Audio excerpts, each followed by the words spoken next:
கேள்வி நேரம் நிகழ்ச்சிக்காக உங்களை மீண்டும் வரவேற்கின்றேன். திருப்புமுனை மாநாடு, தேமுதிக நடத்தி இருக்கக்கூடிய திருப்புமுனை மாநாடு அரசியலில் என்ன மாதிரியான மாற்றங்களை திருப்புமுனையை ஏற்படுத்த போகிறது, இது பற்றி தான் நம்ம விவாதிச்சுட்டு இருக்கிறோம். நம்ம தொடர்ந்து பேசலாம். திரு ஆளூர் ஷானவாஸ், கிட்டத்தட்ட அவர் ஒரு பேரத்தை நிகழ்த்தி இருக்கிறார். அது திமுகவை நோக்கி தான் அப்படின்ற ஒரு விஷயம் இருக்கிறது. அதில் இன்னொன்று, தொண்டர்களே கூட மக்கள் நல கூட்டணிக்குள் போய் வெற்றி பெற முடியாவிட்டால் இப்போ விஜயகாந்த் சொல்லிட்டு இருக்காருல, எங்களால தான் அதிமுக வெற்றி பெற்றதுன்னு, அதை சொல்ல முடியாம போயிடும், நாளைக்கு அதை எடுத்துப்பாங்க, நீங்க அங்க போய் உங்களால ஒன்றும் முடியலைன்னு சொல்லிடுவாங்க அப்படின்ற கருத்தையும் முன்வைக்கிறாங்களே. அதாவது விஜயகாந்த் அவர்கள் அதிமுக திமுகவை வீழ்த்த வேண்டும் என்றுதான் கட்சி ஆரம்பித்தார். தான் ஒரு மாற்றாக தமிழ்நாடு அரசியலில் வர வேண்டும் என்பதற்காகத்தான் தலைமை கொடுத்தார். அதை ஏற்றுக்கொண்டுதான் அந்த தொண்டர்கள் வந்தார்கள். இவர் அதிமுகவோடு போய் அதிக தொகுதிகளை வாங்கி கட்சியை வளர்ப்பார், திமுகவோடு போய் அதிக தொகுதிகளை வாங்கி கட்சியை வளர்ப்பார், நாம் எல்லாம் சட்டமன்ற உறுப்பினராகலாம் என்கிற நோக்கத்தில் அவர் பின்னால் யாரும் திரளவில்லை. திரண்டவர்கள் அவர் தலைமை ஏற்பார், அவர் ஆட்சிக்கு வருவார், நாம் அமைச்சராகலாம், நாம் சட்டமன்ற உறுப்பினராகலாம் என்கிற நோக்கத்தில் திரண்டவர்கள். அவர் திமுக அரசின் மீதான கோபத்தில் அதிமுக அரசை கொண்டு வர வேண்டும் என்று ஒரு முடிவை எடுத்தார் ஒரு முறை. ஆனால் அதற்கு பிறகு வந்த தேர்தலில், கடந்த நாடாளுமன்ற தேர்தலில் அவர் அந்த முடிவை எடுக்கவில்லை. ரெண்டு பேரும் அல்லாத ஒரு அணிக்கான முடிவை எடுத்து விட்டார் ஏற்கனவே. இப்போது மீண்டும் அவர் திமுகவுக்கு போனால் அதிமுகவுக்கு போனதான் நடக்கும். அதாவது அதிமுக போனதுனால அவர் எதிர்கட்சி தலைவரானாரு, கட்சியில ஒரு 20-28 பேர் எம்எல்ஏ ஆனாங்க. இந்த 5 ஆண்டுகள் என்ன நடந்ததுன்னு பார்க்கணும். அந்த கட்சி ஏதாவது முன்னேற்றத்தை கண்டிருக்கிறதா? தேமுதிக இந்த ஆட்சியை பயன்படுத்தி அந்த கட்சியினர் ஏதாவது பயனடைந்தார்களா? எதுவுமே கிடையாது, ஒன்றுமே கிடையாது. குறைந்தபட்ச சட்டமன்றத்தில் கூட அந்த கட்சி இயங்க முடியல. அப்போ அந்த கட்சி எதிர்கட்சி தலைவராகி இருக்கிறது, உறுப்பினர்களை பெற்றிருக்கிறது, கட்சி வாக்கு வங்கி அடிப்படையில் பின்னுக்கு போயிருக்கிறது. 10 விழுக்காடு வைத்திருந்தவருக்கு இன்னைக்கு என்ன விழுக்காடுன்னு கேட்டா 5 விழுக்காடுன்னு சொல்றோம், எல்லாரும் சொல்றோம். அதுதான் அந்த கட்சியினுடைய நிலைமையாக இன்றைக்கு மாறி இருக்கிறது. அப்போ இது மிக முக்கியமாக கவனிக்கப்பட வேண்டிய ஒரு அம்சம். அப்போ திரும்ப அவர் திமுகவுக்கு போனால் திமுக ஆட்சி வருவதற்கு வாய்ப்பு இருக்கிறதை தவிர விஜயகாந்த் ஆட்சிக்கு வர முடியாது. அப்போ அதிமுகவையும் திமுகவையும் மாறி மாறி ஆட்சியில் அமர்த்துவதற்கு பயன்படுவதுதான் விஜயகாந்தினுடைய அரசியலா, அல்லது அவர் எந்த நோக்கத்திற்கு அரசியலுக்கு வந்தாரோ அந்த நோக்கத்தை நிறைவேற்றுவதுதான் அவருடைய அரசியலா என்பது அங்க கேள்வி. அப்போ இது திமுக அதிமுக அல்லாத கட்சிகளுடன் உறவு என்கிற நிலைப்பாட்டை அவர் எடுக்கும் போதுதான் அவருடைய நோக்கத்தை அவர் நிறைவேற்ற முடியும், அந்த தொண்டர்களுடைய நோக்கத்தை நிறைவேற்ற முடியும். அப்போ கட்சியினுடைய முன்னணி நிர்வாகிகள்கிட்ட கேட்டீங்கன்னா சில பேர் இன்னைக்கு எம்எல்ஏ ஆகணுங்கிற விருப்பத்துல அந்த கருத்தை சொல்லலாம், திமுகவோட போலாம் அதிமுகவோட போலான்னு. ஆனா கட்சி எதற்காக தொடங்கப்பட்டதோ, எதற்காக பயணப்பட்டு வந்ததோ அது பாழ்பட்டு போயிடும். அப்ப அதையும் கருத்துல கொள்றாரு விஜயகாந்த். அப்ப திமுகவோட நாளைக்கு உடன்பாடு வச்சு திமுக ஆட்சி வருதுன்னு ஒரு வாதத்துக்கு வச்சுப்பான். இந்த 2 மாதத்திலேயே அதிமுகவோட முரண்பாடு வந்தது மாதிரி நாளைக்கு திமுகவோட வராதுன்னு ஏதாவது நிச்சயம் இருக்குதா? இல்ல, அது யூகம். உங்களுடைய எல்லாமே யூகத்துல தானே பேசிட்டு இருக்கீங்க. இப்ப விஜயகாந்த் வாய் திறந்து சொல்லிட்டாரா நான் திமுக போறேன்னு? எதை வச்சு இன்னைக்கு திமுக கூட்டணிக்கு தான் அவர் போவாருன்னு உறுதியா பல பேர் பேசுறாங்க, ஊடகங்கள்ல எழுதுறீங்க, ஊடகங்கள்ல பேசுறீங்க, எல்லாம் ஊகத்துல தான் பேசுறீங்க. அப்ப நான் ஊகத்திலே ஒரு கேள்வி உங்கள்ட்ட வைக்கிறேன், அதிமுகவோட நடந்தது திமுகவோட நடக்காது. குறிப்பாக பல கூட்டணிகளை திறம்பட திரு கருணாநிதி அவர்கள் கையாண்டு இருக்கிறார். கூட்டணி கட்சிகளை திரு திருமாவளவனே சொன்னது கூட்டணி கட்சிகளை அவர் எந்த அளவுக்கு மரியாதையோடு நடத்துவார், திருவாரூர் தொகுதியில நான் நிற்க வேண்டுமா என்பதை கூட என்னிடம் கேட்டுட்டு தான் அவர் முடிவு பண்ணார், என்னிட்டெல்லாம் கூட கேட்டாருன்னு சொல்றப்ப நீங்க அதிமுகவையும் திமுகவையும் ஒரே தட்டுல வச்சு கேட்ட முடியுமா? மரியாதை என்கிற அடிப்படையில இதை பார்க்க கூடாது. அது அதிமுகவையும் திமுகவையும் ஒப்பிடவே முடியாது. மரியாதை கொடுப்பது, அரவணைப்பதுங்கிறது திமுக தலைவர் ஒரு பழுத்த மூத்த அரசியல் தலைவர்ங்கிற அடிப்படையில் அந்த நாகரிகம் அவற்றை வெளிப்படுது. அது கேரக்டர் சம்பந்தப்பட்டது. இது அதிகாரத்தில் பங்கு சம்பந்தப்பட்டது. நம்ம பேசிக்கிட்டு இருக்கிறது கண்ணதாசன் என்ன, அதிகாரத்தில் பங்குன்னு சொன்ன உடனே திமுக அதை எரிச்சலா தான் பார்க்க. அப்ப விஜயகாந்துக்கு எப்படி பங்கு கொடுப்பாங்க திரு கண்ணதாசன்? இல்ல, அதிகாரத்தில் பங்கு என்பது திராவிட முன்னேற்ற கழகம் ஏற்கனவே ஏற்கல. கூட்டணி ஆட்சி என்பது இங்க நடைமுறைக்கு இல்லை என்னது ஏற்கனவே தெளிவுபடுத்திட்டு மிக தெளிவாக. மரியாதைக்குரிய விடுதலை சிறுத்தைகள் கட்சி தலைவர் கூட என்ன கேட்டோம்னா, கூட்டணியில் யார் ஆட்சியில் யார் பங்கு கொடுக்கிறார்களோ அவரோட கூட்டணி நாங்கள். அவங்களும் திராவிட முன்னேற்ற பெரிய எதிர்ப்பு கிடையாது. இந்த கருத்தினால் மறுத்ததுனால அவங்க தனி கூட்டணி கண்டிருக்காங்கன்னு சொல்ல முடியுமே தவிர, அதே போல் நீங்கள் சொன்னீங்க, நண்பரும் மிக தெளிவாக பதில் சொன்னார். கூட்டணி கட்சிகளை அரவணைத்து செல்வதில் திராவிட முன்னேற்ற கழகம் எந்தமே அவங்க மனசு. இப்போ நீங்கள் கேட்டீங்களா, அதையே நான் பதிலாக சொல்கிறேன். ஒருவேளை இவர்கள் திராவிட முன்னேற்ற கழகத்தில் தேமுதிக இணைந்து ஆட்சி நாங்கள் திராவிட முன்னேற்றம் அமைத்து விட்டோம் என்றால் அவர்கள் நிச்சயம் நாங்கள் தொல்லை கொடுக்க மாட்டோம். அவர்கள் வந்து உடைக்கிறது போகிறது அதெல்லாம் பெரும்பாலும் நாங்கள் நிச்சயம் செய்ய மாட்டோம். கூட்டணி கட்சியினை பொறுத்தவரை அவர்களை சுதந்திரமாக இயங்க செஞ்சுருக்கிறோம். அவர்களுக்கு என்னென்னவர்கள்லாம் அவங்க தொகுதிகள் கேட்டிருக்காங்களோ அவங்க மக்களுக்காக கேட்குறாங்களோ அதெல்லாம் அந்த எந்தவித மாறுபாடுமின்றி செஞ்சு கொடுத்துருக்குறோம். அதிகாரத்தில் பங்கு மட்டும் தர மாட்டீங்க இல்லை, அது இந்த நடைமுறைக்கு ஒவ்வாத ஒன்று என்று தமிழகத்தில் நாங்கள் நினைக்கிறோம். நீங்க நினைச்சா கொடுக்க முடியும், நீங்க நினைச்சா கொடுக்க முடியும். ஒரு கருத்துருவாக்கத்தை ஒரு கட்சியும் கட்சி தலைமை நினைத்தால் பௌதீகமாக மாற்றலாம். வந்து அந்த சூழ்நிலைக்கு தான் ஒரு காலத்தில் இந்தியாவில் வந்து ஒரு கட்சி ஆட்சி இருந்தது. அதுக்கு பிறகு அந்த தேவை பொழுது கூட்டணி ஆட்சி ஏற்பட்டது. அப்படிப்பட்ட சூழல் உருவானால் அந்த நேரத்துக்கு ஏற்றவாறு தலைவர்கள்லாம் எங்களுடைய இயக்கம் அதை முடிவெடுக்கக்கூடிய வாய்ப்புகள் இருக்கும். ஆனால் இப்பொழுது கள நிலைமை என்பது அந்த மாதிரி சூழல் ஏற்படுறதுக்கு வாய்ப்பு இல்லைன்னு எங்களுக்கு. திரு ரவீந்திரன் துரைசாமி, இதுல என்ன முரண்பாடு? பிரேமலதா விஜயகாந்த், நான் அதை பற்றியே கேட்க வேண்டும். பிரேமலதா விஜயகாந்த் திமுகவை கடுமையாக இந்த மேடையிலும் விமர்சிக்கிறார், சாபக்கேடுன்ற வார்த்தையை பயன்படுத்துறார். ஆனால் விஜயகாந்த் அதிமுக விமர்சிக்கிறார், திமுக பற்றி எதுவும் சொல்லவில்லை. திரு இளங்கோவன் சொல்றார் பிரேமலதா விஜயகாந்த் சொன்னதை நாங்கள் ஏற்றுக்க மாட்டோம்ன்ற ஒரு வார்த்தையும் சொல்றார். திமுகவோட உள்ள பேர முடியலைன்னு தான் இது எடுத்துக்காட்டுது. ஒரு கட்சி பேர முடியறதுக்கு முன்னாடி இந்த மாதிரி தான் பேசிகிட்டு இருக்க முடியும். இந்த அகில இந்திய கட்சியில் தேசிய தலைமை ஒன்று, மாநில தலைமைன்னு ஒன்று பார்க்கும்போது இது ஒரு அகில இந்திய தலைமைன்னு எடுத்துட்டா விஜயகாந்த் ஒன்று, பிரேமலதா ஒன்றுன்னு பேசுகிறாங்க. பிரேமலதா ஒரு உறுப்பினர் தான், அதுக்கு ஒன்றும் பெரிய வெயிட்டேஜ் கொடுக்க முடியாது. நீங்கள் வந்து பார்த்துட்டிங்கன்னா விஜயகாந்த் வந்து ஏன் 2011 போனார்னா டெபாசிட் வாங்குறதுக்கு 16.7% வாக்கு வேணும். 8% வாக்கு எடுத்தவர் மற்ற கட்சிகள் எடுக்கல. 8% வாக்கு நல்ல வாக்கு. 8 எடுத்தவர் அடுத்தால 2009 10% மாட்டு உயர்ந்தார். ஆனால் 10%ங்கிறது வந்து ஒரு தமிழ்நாடு ஃபுல்லாக டெபாசிட்டும் போது 16.7ங்கும் போது 10%ங்கிறது வந்து ஒரு கிங் அதுக்குள்ள மும்முனை போட்டியில் வெற்றி பெறணும்னா அது ஒரு 25% இருந்தால் தான் மேலும் கொஞ்சம் இன்க்ரீஸ் ஆகும்னு ஒரு எதிர்பார்க்க முடியும். ஒரு 10% வாக்குகள் மட்டும்தான் இருந்துங்கிற சூழ்நிலையில் அவர் வந்து கூட்டணி போக வேண்டிய நிர்பந்தம் காரணமாக தான் 2011 கூட்டணி போனார். அதில் அது வந்து ஜெயலலிதா கிட்ட சரியான வரையில் பேரம் பேசி முடிக்காதனால 50 சீட்டு வாங்க வேண்டிய இடத்துல அவரால் 41 சீட்டு தான் வாங்க முடிஞ்சது.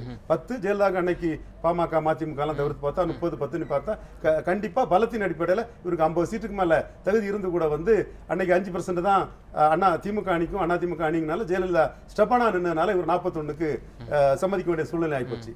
இப்பொழுது வந்து இது தேசிய ஜனநாயக கூட்டணியில் சேர்ந்தார். அதனால அவர் எந்த லாபத்தையும் அடையலை.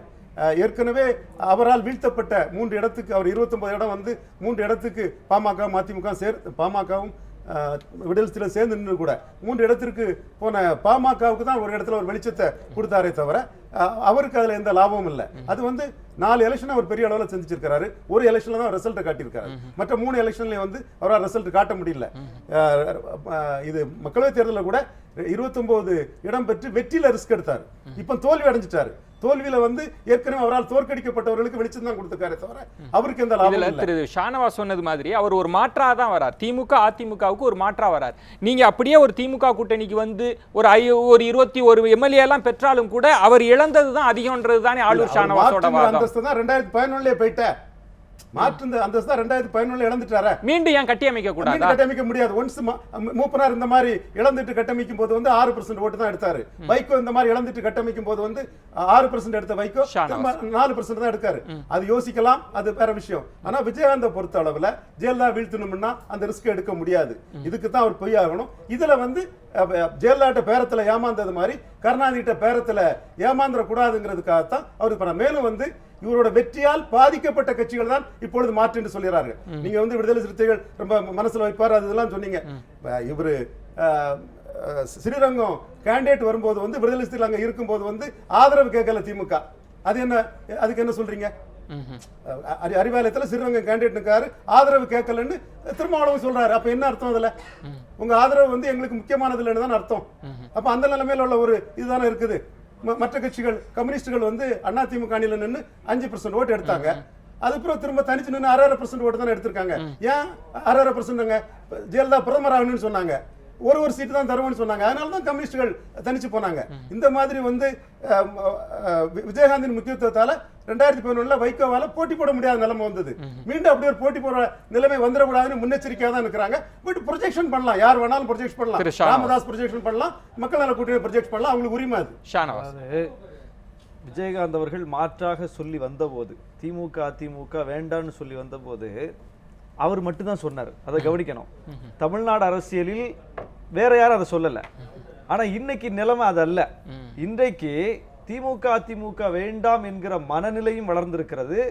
கட்சிகளும் பேச ஆரம்பித்து அணி அமைத்திருக்கிறார்கள். இது ஒரு மிக முக்கியமான மாற்றம் தமிழ்நாட்டு அரசியல்ல. எனவே இந்த கட்சிகள் சேர்ந்து ஒரு கூட்டணியை அமைத்து விஜயகாந்த் அவர்களுக்கு அழைப்பு கொடுக்கிறார்கள். இதுவும் விஜயகாந்த் அவர்களுக்கு கிடைத்திருக்கிற ஒரு புதிய வாய்ப்பு. அப்போ முந்தைய நிலையோடு இந்த நிலையை ஒப்பிடக்கூடாது. அப்போ அன்னைக்கு அவர் மட்டும் பேசினாரு, அவர் மட்டும் பேசும்போதே 10 விழுக்காட்டு வாக்கை தமிழ்நாட்டு மக்கள் கொடுத்திருக்கிறார்கள். அன்னைக்கு இந்த அளவுக்கு திமுக வேணாம் அதிமுக வேணாங்கிற மனநிலையே கிடையாது. திமுக அல்லது அதிமுக எந்த கட்சி அப்படி பேசவே பேசாது. எல்லாருமே யாராவது ஒருத்தரோட போய் சேர்ந்து கிடைக்கிற தொகுதிகளை வாங்கி வெற்றி பெற முடியுமா, சட்டப்பேரவைக்கு நுழைய முடியுமா என்கிற வேகத்தோடும் தாகத்தோடும் தான் இருந்தாங்க. ஆனா இன்னைக்கு அப்படி இல்லை. அண்ணன் சொன்னாங்க, இன்னைக்கு திமுகவும் அதிமுகவும் புறக்கணித்த அல்லது புறந்தள்ளிய கட்சிகள் அப்படின்னு. கம்யூனிஸ்டுகள் ஏற்கனவே அப்படி ஒதுக்கப்பட்டார்கள். விசி கேட்ட ஆதரவை கேட்கல, விசி கேட்ட ஆதரவு கேட்கல அப்படிங்கிறதுலாம் உண்மைதான், நாங்க மறுக்கல. ஆனா அதெல்லாம் இடைத்தேர்தல், நாடாளுமன்ற தேர்தலில் அப்படிப்பட்ட முடிவுக்கு வருது அந்த கட்சிகள். அந்த பெரியண்ணன் மனநிலையும் சேர்த்து கேள்வி எழுப்புகிற அணிதான் இந்த அணி. இவர்கள் கையில் அந்த அதிகாரம் இருக்கும்போது இவர்கள் வளரும் கட்சிகளை ஒரு பொருட்டாக மதிப்பதில்லை. எனவே இவர்களுடைய இந்த மனநிலைக்கு ஒரு மாற்றத்தை ஏற்படுத்தணும். என்ன நாளைக்கு அது எல்லாருக்கும் தான் நடக்கும். இப்ப விஜயகாந்த் போய் 41 இடங்கள் பெற்று 28 இடங்களுக்கு மேல் வெற்றி பெற்ற பிறகும் கூட அவரை அதிமுக எப்படி நடத்துச்சு? அப்போ இது ஏன் திமுக நாளைக்கு நடக்காதா? அப்ப அதுதான் அவங்க அந்த அதிகாரத்தில் பங்குங்கிற விஷயத்தை எரிச்சலா பாக்குறாங்க. அதிகாரம் தன்னிட்ட இருக்கணும், சேர்றவங்க வாக்குகளை போடணும், கூட்டணிக்கு வரணும், மேடையில பேசணும், எல்லாத்துலயும் உடன் வரணும், பதவியேற்க மட்டும் தனியா போகணும் என்கிற அந்த மனநிலை இருக்கிற வரைக்கும் இதை மாற்றவே முடியாது. வளரும் கட்சிகள் இப்படி இருக்க வேண்டியது. அப்ப இதையும் மாற்றணும்னு சேர்ந்து நம்ம பேசுறோம். இது விஜயகாந்துக்கு சேர்த்து நாங்க பேசுறது. நம்ம தொடர்ந்து அது கொள்ளலாம். திரு ஆதவன், இதுல பாஜகவினுடைய நிலைப்பாடை தான் நம்ம பார்க்க வேண்டியிருக்கிறது. கிட்டத்தட்ட நீங்க ஒவ்வொரு கட்டமாக ஜல்லிக்கட்டுக்கு சொல்வதை போலவே தேர்தல் கூட்டணி தொடர ஒரு 10 நாள்ல நல்ல செய்தி வரும், 10 நாள்ல நல்ல செய்தி வரும்ன்றீங்க. தேர்தலும் நெருங்கி கொண்டே இருக்கிறது. ஒரு மத்திய அரசாக ஒரு அதிகாரத்தில் இருக்கக்கூடிய ஒரு கட்சி ஒரு கூட்டணியை கூட ஃபார்ம் பண்றதுல ஏன் இவ்வளவு குழப்பம் உங்களுக்கு இருக்கு? தமிழ்நாட்டுல நீங்க நான் இன்னும் உறுதி பண்ணிடுற மாதிரி இல்ல, மக்கள் நல கூட்டணி இல்ல திரு ஆதவன், திமுக கூட்டணியில குறைந்தபட்சம் காங்கிரஸ் விட்டது, மற்ற அவங்களோடு இருந்த கட்சி இருக்கிறாங்க. திமுக இருக்கு, ஒரு அழைப்பு தேமுதிகவுக்கான ஒரு இடம் மட்டும்தான் இருக்கு. மக்கள் நல கூட்டணியும் ஃபார்ம் ஆயிடுச்சு, 4 பேர் ஆயிட்டாங்க, அவங்க ஒரு அழைப்புன்றதை விடுறாங்க. ஆனா இன்னும் நீங்க தெளிவே இல்லையே. 2 கட்சி பாமகவா தேமுதிகன்றதுலே முடிவு இல்லையே உங்களுக்கு? நிச்சயமா 2 கட்சி என் கூட தான் சார் இருக்கு. எந்த வகையான சந்தேகம் இல்ல, தொடர்ச்சியாக அதை நீங்க இந்த ஆண்டு முழுவதுமே சொல்லிட்டு வரீங்க. நோக்கம் இல்ல நண்பருடைய நோக்கம் எல்லாமே இந்த கூட்டணியை பிரிச்சு ஏதாவது பலனடைய முடியுமா முயற்சி எடுக்கலாம்.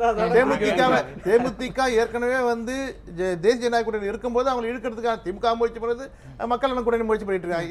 இது இந்த மாதிரியான அதாவது மக்கள் நல கூட்டணி விஜயகாந்தை இழுப்பதற்கு எந்த முயற்சியும் எடுக்கவில்லை. பேசுறேன், உங்க கூட்டணியில இருக்கிறதா நீங்க சொல்றீங்க, அவரு சொல்றாரு நான் எந்த அணியிலையும் இல்ல, மக்கள் நல கூட்டணி எனக்கு பிடிச்சிருக்கு, அவங்க கொள்கை பிடிச்சிருக்குதுன்னு அவர் தான் சொன்னாரு. அவருடைய பேட்டிக்கு பிறகுதான் நாங்க போய் அவர் அழைத்தோம். அதனால நாங்க உங்க கூட்டணியில இருக்கிறவங்க நாங்க அழைக்கல. சில கருத்துல அவங்க நாடாளுமன்ற தேர்தலில் பாமக, தேமுதிக, மதிமுக எல்லாம் அணிஞ்சு போட்டு ஐஜேக்கு கூட போட்டி போட்டாங்க. அப்படி போட்டி போட்டவங்கள மதிமுக வெளிப்படையாக சொல்லிட்டு போயிட்டாங்க. ஆனால் மற்ற கூட்டணிகள் எல்லாம் நாங்கள் இன்னும் பிஜேபி கூட்டணியில் இருக்கேன்னு சொல்லலை. இவங்க என்ன சொல்றாங்க, எங்களோட அவங்க இல்லைன்னு சொல்லல அப்படின்னு ஒரு வாதத்தை.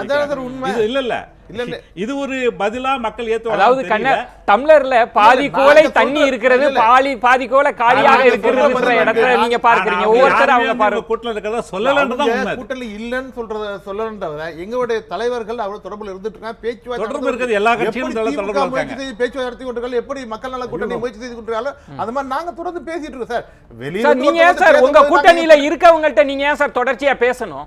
உங்க கூட்டணியில தான் சார் இருக்காங்கன்னு சொல்றீங்கல்ல, நீங்க ஏன் பேசணும் தொடர்ந்து அவங்கள்ட்ட? கூட்டணி ஸ்திரத்தன்மை தக்க வைப்பது, புதிய கட்சிகளை சேர்ப்பது, இது போன்ற பல விஷயங்கள் பேச முடியும். சீட் ஷேரிங் நீங்க சொல்கிறீர்கள். நான் மீண்டும் ஏனென்றால் திருப்புமுனை மாநாட்டிலும் ஒரு தெளிவான சமிக்கைகள் நமக்கு கிடைக்கல. இந்த விவாதத்திலும் அவரவர்கள் அவங்களோட எதிர்பார்ப்புகளை சொல்லிக் கொண்டிருக்கிறார்கள். ஆனால் இந்த கணக்குகளில் திமுகவிடம் நம்ம சில கேள்விகளை எழுப்ப வேண்டியிருக்கிறது. ஏன்னா ஒரு இடத்தில் அதிமுக சென்ற முறை சட்டமன்றத்திலே முதலமைச்சர் சொன்னது, நாங்கள் தேமுதிக இல்லாமல் கூட வெற்றி பெற்றிருக்க முடியும், ஏனென்றால் திமுகவினுடைய எதிர்ப்பு அலைகள் எங்களுக்கு அதிகமாக இருந்தது அப்படின்னு சொன்னாங்க. ஏன் இந்த முறை இவ்வளவு அதிகமான எதிர்ப்பு அலைகள் இருக்கின்ற போது திமுக, காங்கிரஸ் மற்ற கட்சிகளோடு இணைந்து போகாமல் இந்த மாநாட்டு மேடையில் கூட விமர்சிக்கிற தேமுதிகவிற்கான அழைப்பை விடுப்பதற்கான காரணம் என்ன? அது பற்றியும் பேசலாம். ஒரு சிறிய விளம்பர இடைவேளைக்கு பிறகு பொறுத்திருக்கு.